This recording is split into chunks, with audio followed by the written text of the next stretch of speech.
Welcome back to another edition of the Founders Table. If you are a founder, CEO, entrepreneur, pull up a chair to the Founders Table, where weekly we dive into real topics that founders face from founders that have likely faced them and continue to face new challenges and opportunities. I'm joined with my co-host, Mr. Anthony Basciolio. And man, it's been a minute since we've been in person together. Where you been, slacker?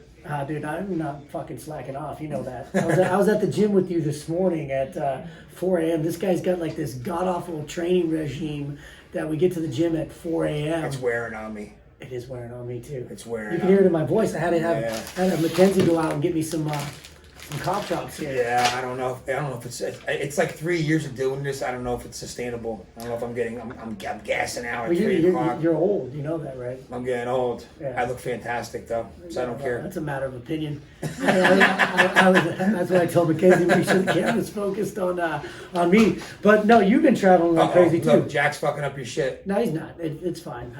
I don't know. It's Just fine. leave it. Is that our boy Jack? Yeah, that's Jack. I should have put it on airplane mode. For all you guys watching on Instagram, you know the show continues regardless. But you've been traveling like crazy. Yeah, I've been traveling. Well, I did kind of. I took a week, so we have a house down in Temecula. Yeah. If you guys don't know Temecula is like a wine country down in It's like halfway between San Diego and Yeah, and so Orange instead of going County. to Napa, which is big wine country, it's like a mini wine country. So we have a house we've rented, a corporate house to run events in and also to use it personally. And I just needed like a week to and I got a lot of work done. It was great. It's quiet down there. It's on 4 acres of land. And so I worked out of there and I slept until 5:30. Slacker. Which was a big difference. When Yeah. you wake up at that time, I went to the gym and I felt better the whole week. I felt more rested. I did that for a week, and then I went to Utah, to Park City, Utah, to Naveen's event, Valhalla Ascent. Yeah. Naveen. By the way, if you guys haven't caught that episode with Naveen, you got to go back. I think it's last week's episode. Yeah. He took my chair, which is a big chair to fill. Even though he's a smaller man, he fills it up and then some, because this guy's had 3 billion in exits. 3 billion in exits, and like. The network that this guy has is incredible, and now you're part of that network as well. Yeah, so it's a group of like 8 or 9 guys, all super high level Hedge guys, fund guys, super successful guys, nice guys, and we had a couple of days. So we did it during the eclipse. So Naveen had the fucking glasses, the whole shit. It was actually pretty cool, but we prepared for it first. Like me and you would have went outside like, wow. We did like meditation, breath work, set our intentions for the eclipse, what we want to change over the next 7 years. Like we did a whole thing, went outside and did it. Then after we did it, we came inside, and then it was a lot of snow up there, like 4 or 5 feet of snow. So they dug up a spot for us to watch the eclipse for a half hour, came back inside, and then this which we thought was a bobcat, showed up in his backyard, like right, and just staring at us from outside, right where we were watching the eclipse. He's like, dude, I've only seen 3 bobcats. Was it a bobcat? Here. We thought it was a bobcat. It's like, I've only seen 3 of these in the past 12 years. And then I posted it on Instagram, and my buddy Kale from Utah's like, dude, you saw a lynx. Really? You know how rare it is to see a lynx anywhere in Utah? It's like, that's amazing. And then we looked at the pictures, lynx. Is that different than a minx? I think a minx is small. I think that's a mink. Isn't a mink small? Yeah. Yeah, the minks are small. No, this lynx was a fucking savage, dude. It was a big. We looked at pictures of lynx versus a bobcat. It was definitely a fucking lynx. I think would just maul your face right off. So you guys probably found some sort of like meaning for the lynx. Yeah, of course. Yeah, what was the meaning? I'm gonna be fucking huge in the next 7 years. That's what it means. Huge. All right, so we're a little bit down a rabbit hole here. Let's steer back the conversation. So you and I were talking about it in the gym this morning, because I was gone too. I went from like the snow to Mexico. I went from the mountains to Mexico all in 1 week, and we had a tremendous week while I was gone. I know you guys had a tremendous week here, and so we were talking about people always say, "Oh, it must be nice." Must be nice. Like I traveled down there on a private jet, and we stayed at this beachfront villa, and it's like, yeah, it is fucking nice. But like what you don't see is the shit that goes on behind the scenes Yeah. to get to a point where you think it must be nice. And actually, while I was down there, I don't know about you, but I was on calls at 5 a.m. I was on calls at 6 a.m. I was on calls at 7 a.m. And I set up my schedule in a way that like I could be gone but still present. But I think more importantly, what you and I have done over our years is we set up our companies to run without us. Yeah, for sure. I mean, when I was in Temecula for the week, I worked every day from like 6 to 1. Right. But I was by myself for the first 3 days, just me and my son. So You're probably pretty efficient. I felt great. Yeah. Quiet, nobody bothering me. But then when I went to Utah, I made it a point, like, all right, I'm going to really go off the grid, Let guys know, hey, if I don't get back to you, it'll be late night. I want to get off the grid and just stop being neurotic and checking the sales, because I know I don't have to. We got managers and executives and sales directors. But isn't that crazy? I was thinking about that because, outside these four walls right here, you got 80 plus people and it's just cranking away. Yeah. But it's that mentality that we have as a founder, as a CEO, as an entrepreneur. Is like we think it's going to end tomorrow. Yeah. Even though history would tell us that it's not. I because of what happened to me in the past, and you have a similar past, because I had lost everything back. You're supposed to be looking at that fucking camera. Because I had lost everything. You just like looking at yourself so much. Because I had lost everything in 2008, 2009, and I never want to have that happen again. Right, I operate at a fear, and we talked a lot about this in Valhalla Ascend with the group of guys. Like, hey, like what do you have to get over in your life? What is part of the whole eclipse ceremony? Like, what shadows have to reveal themselves was the theme, and we had a journal about it. I had to think about it, and you know what? I fucking operate out of fear. Well, but I think it's also that. Like that fear, because fear is not always a bad thing. And we talked about that as well. Does that actually help you sometimes not make dumb decisions or erratic decisions? Right. So that lynx, right? That lynx that you saw, if you encountered that lynx, both the animal and you would have fear, like from a primal standpoint, and that fear is there to actually be a weapon, right? But the problem is that sometimes we use that fear and it becomes a weakness, right? I think the fact that you do have fear in and around this going away is what keeps it healthy and on the right track. Because if you get complacent, then this place will get complacent as well. Yeah, and we were talking about, like, hey, is that really a bad thing? I'm like, well, it's a bad thing when I wake up with fucking anxiety. No, that's bad. Thinking about the business and what we have to do. Dude, that Lynx, man, I wanted to go outside and fight him. I just kept staring at it. I was like, I wonder if I could beat him up, Dude, he would maul your ass. I think he would have fucking mauled me. But But he probably wouldn't fight you that much. He would fight he actually might even just back away. But here's the I really thought about it too. Here's the thing. Well, that's a good point. Here's the thing with human beings and animals is that they will only attack when they feel like that's their last option. Like when they're backed into a corner. I know that in my life, like what I do with helping entrepreneurs, and I kind of shift the paradigm in the way they think, is that they feel like they have no options, and so they start lashing out, they start fighting the wrong things and the wrong problems. And so what I do is I just shift their perspective. I'm like, dude, you got an option here, you got an option there. The only option is to not continue to operate like you're operating. Yeah. And getting them to decide on that path, right, is the thing. But, the point of all of it is fear can be healthy, and fear can be hurtful. And I think like what you've done in your organization so well is you started building redundancies that it while the business like wants you, like it should be at a place that it doesn't need you. And that's actually the greatest compliment that you can pay to yourself and to your people, because it means that you've empowered them to do their job and thrive like without you. It's a weird thing because our ego wants us to say, I'm King Kong, I built all this. Yeah, sure. But like actually, if it needs you, you're actually not a good business person. Yeah, and I'm not nearly as much in the business anymore. No, not at all. The only probably thing that I'm really integrated is the marketing part of it, right. but not really. It's more like, hey, I'm just giving direction, work, collaborating with Stefano on the marketing stuff. But I mean, Scott's telling him how many leads he needs. Like, sure.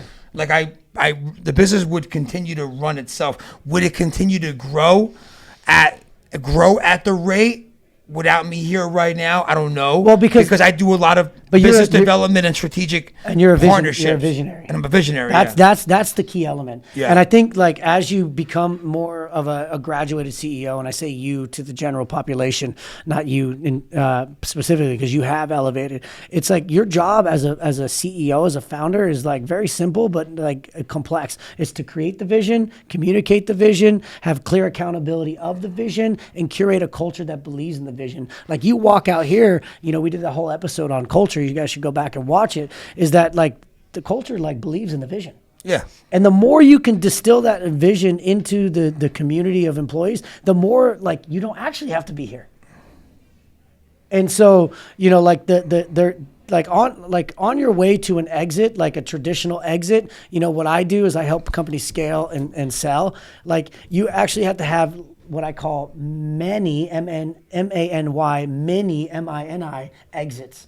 Exit the day-to-day, exit that fear, exit scarcity, exit, your financial illiteracy on how the P&L works, exit, like the control that we so desperately hold on to. Yeah. And you guys have done a great job. Yeah. EOS has played a part of that. Huge. Having a system has been huge. Systems and processes, right? Yeah, huge. I mean, you actually, it's funny, because Naveen is friends with Tim Ferriss. Good friends. And Tim Ferriss wrote, the 4-Hour Work. 4-Hour Work Week, yeah. And I actually think like there is a lot of truth to that. Like I think if you actually unplugged from this more, you would actually see how well of a job you've done, getting into a place that it runs without you. I know Kevin's begging me to take off every Friday. He's telling me to take off. I'm like, I can't take off every Friday. No, that's a story that you have. I know, but it would drive me nuts. Well, maybe it does. But it's a control thing. But maybe what happens is, like this cup right here, right? Like, maybe your water line is all the way up to the top, and we need to pour a little bit out. Because as a creative, as a visionary, as that tip of the spear, you might go, oh my God.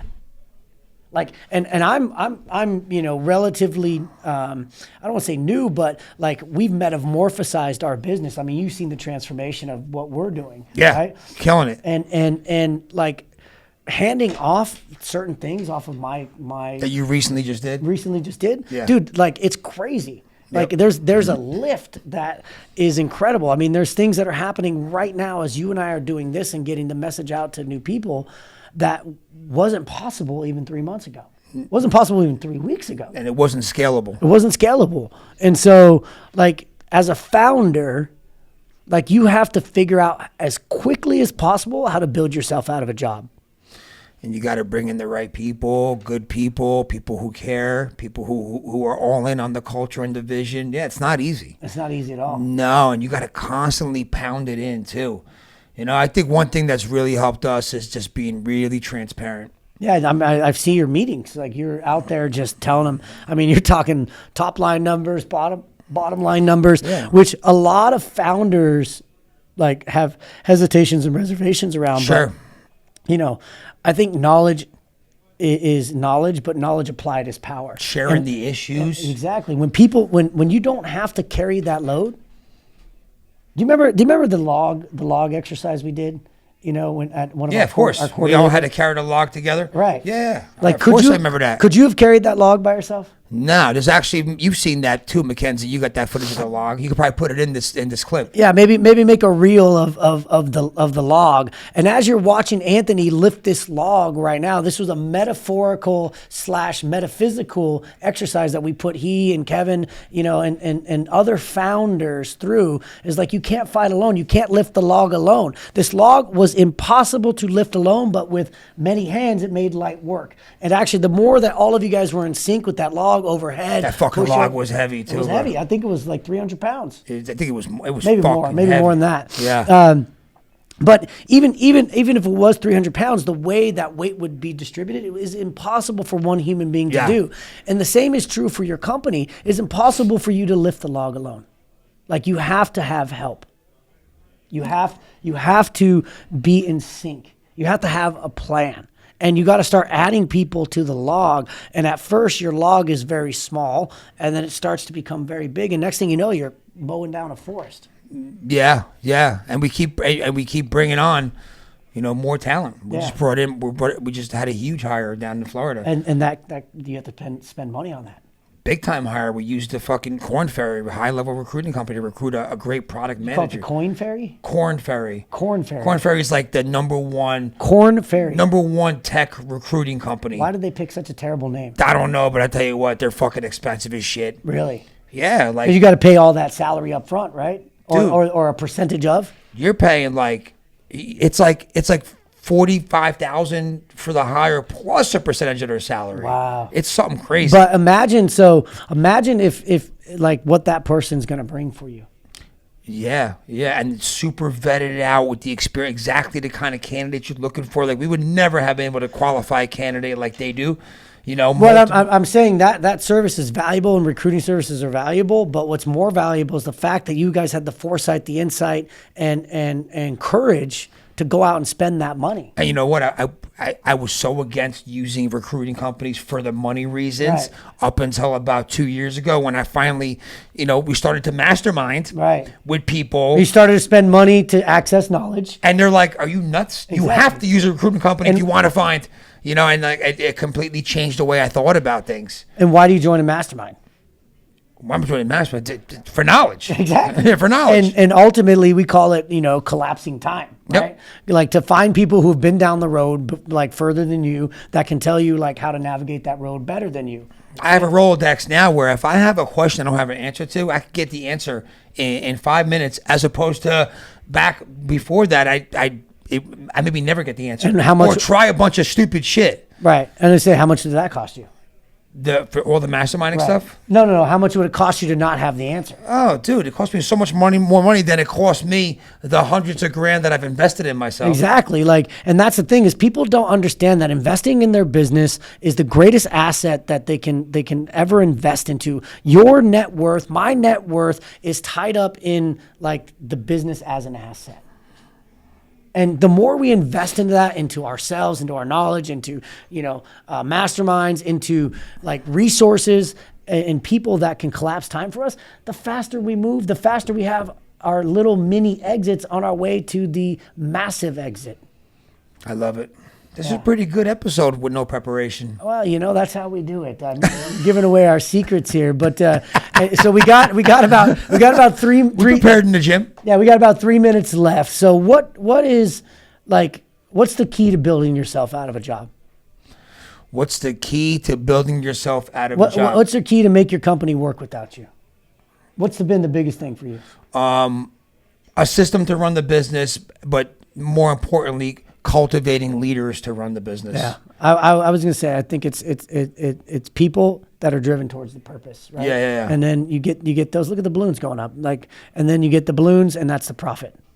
Yeah. Who just did that? I have no idea. Someone gave us balloons. Someone gave us balloons up there. Thanks. Yeah, but. Yeah. So anyways, speaking of building ourselves out of a job, we still have a job to do. We haven't completely built ourselves out of a job. This man is much further down the road than I am, but my little team is growing fast and like it's furious and the results are absolutely neck breaking. And that's what we want for you as a founder. We want you to figure out how to like hone in on your strengths. Build a team in and around your weaknesses and actually accomplish the vision that you set out to do. I know that's what he's done, and I know that's what many people that we work with do. Any closing comments? Cultivating leadership, man. It's been very, very difficult to do. But once you develop these guys into leaders, that's when you can start to let go more and more and more and more. Letting go of the vine is an EOS term. Right. Right. So we'll be back next week with another episode of the Founders Table. I don't think I have any travel coming up. Maybe I do. I don't know. No, we're good next week. All right. So we'll be back next week. We'll be back here live on Instagram. Please like, please subscribe, please share this with another founder if you got value. We charge nothing for this, but we do request that you pay it forward if you're getting value. So we'll see you next week. Pull up a table with the founders and have real issues that founders face. Ciao. Anthony Basciglio, Nick Long. We out.